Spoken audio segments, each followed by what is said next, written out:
The Voice Season 25 is getting down to the nitty-gritty of things. This week marks the start of the playoffs, in which each team will go from 5 artists to 3 ahead of the live rounds and public vote. But along with the final coach cut, the playoffs herald in a round full of new guest mentors.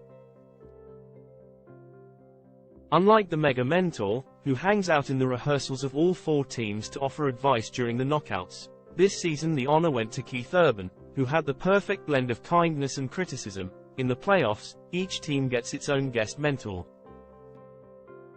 The first week of the playoffs focuses on teams Legend and Dan plus Shay, and joining their coaches are global recording star Maluma and Grammy-nominated, multi-platinum rapper and singer Saweetie. Maluma is no stranger to the Voice family.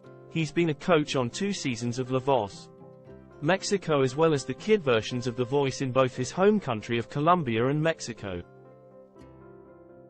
You can tell, too.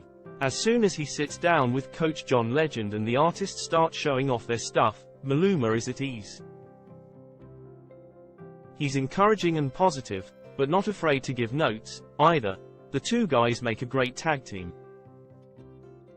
When John asks Nathan Chester to sing with more urgency for his performance of "Oh, Darling," Maluma agrees and adds some technical advice about stepping away from the mic to let the strength of his voice shine without overpowering things.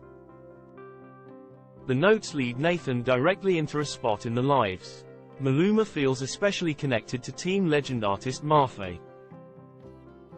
The Venezuelan-born power vocalist was thrilled to work with a Latin music icon, and Maluma is beyond excited to see the Latin music representative on The Voice. Unfortunately, Team Legend's top 5 is pretty stacked, and Mafe's cover of Adele's "Someone Like You" isn't enough to save her from the dreaded playoff cut. Joining Nathan in Team Legend's top 3 winds up being Brian Olsen, the playoff pass winner who covers Toto's "Africa" and Zoe Lavere, the one-chair turn who's been getting better every week, including with her take on "Iris" by the Goo Goo Dolls. Although Saweetie is new to The Voice, if she's using this as an audition for a future coaching gig, she accomplishes that mission. On paper, having her mentor alongside Dan plus Shay seems like a wild choice, but they actually wind up being a nice balance for one another. Saweetie can really speak to certain aspects of the industry Dan plus Shay cannot, specifically for the young female artists on their team.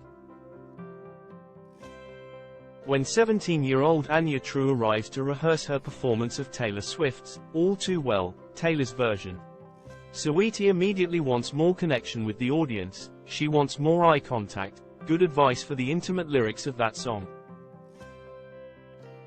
Although Saweetie isn't super familiar with country music, perhaps we'll get a Dan plus Shay plus Saweetie collab in the future.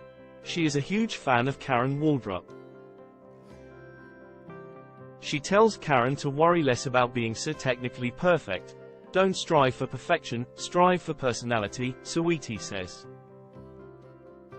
She wants to know who Karen is through her vocals and wants her to stand apart. The advice is helpful. Karen crushes her rendition of Lainey Wilson's "Heart Like a Truck," and along with Madison Curbelo, who performs Fleetwood Mac's "Landslide," and Tay Lewis, he does Randy House's "Runnin' Outta Moonlight," she earns a spot in the playoffs representing Team Dan plus Shay. The playoffs continue next week when Team Reba and Team Chance are both up. We'll see who will be mentoring their 10 artists next Monday.